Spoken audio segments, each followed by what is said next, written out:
Let's get started with Revit MEP 2017. The first thing I'd like to look at when we open up Revit is what we're confronted with here. This is the startup dialog.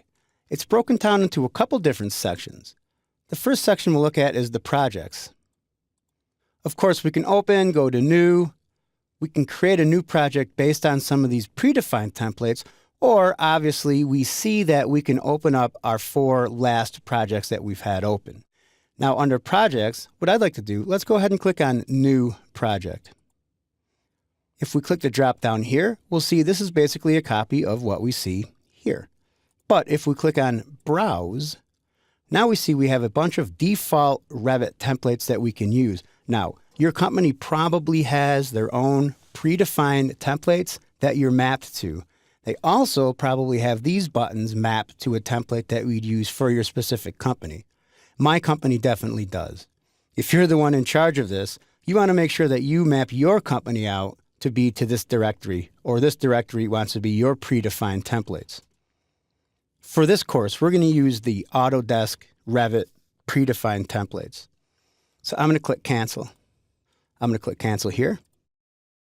Now you see that it's broken down into tabs, but all these tabs are pretty much grayed out right now, and there's not a lot we can do. But we're going to use most of these tabs throughout this course.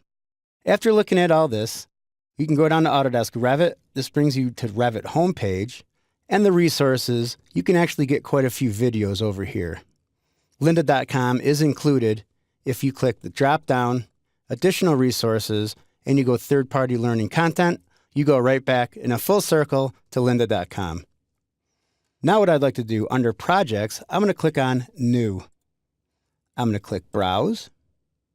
I'm going to find electrical default metric because this is what I'd like to start with. And I'd like to click open. Now I want to click OK. This brings us into Revit. Right now Revit doesn't know what it is. Mine says project 7, yours might say project 1, it could say project 50. Either way, it doesn't matter. But what we want to do is come over here and click the save button. Notice the toolbar that it's on. This is called the quick access toolbar. And again, we're going to use this quite a bit throughout this course. Go ahead and click on the save button. And I want to browse to where I'm keeping my exercise files. And I'm simply going to call this electrical project.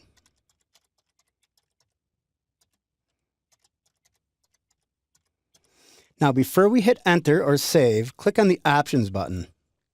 The maximum backups is 3. Type in a 1 and hit OK and click save.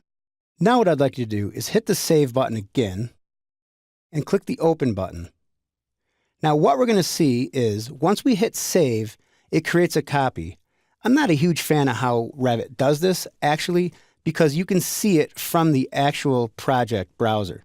Because electrical project is a .rvt, that's a Revit project.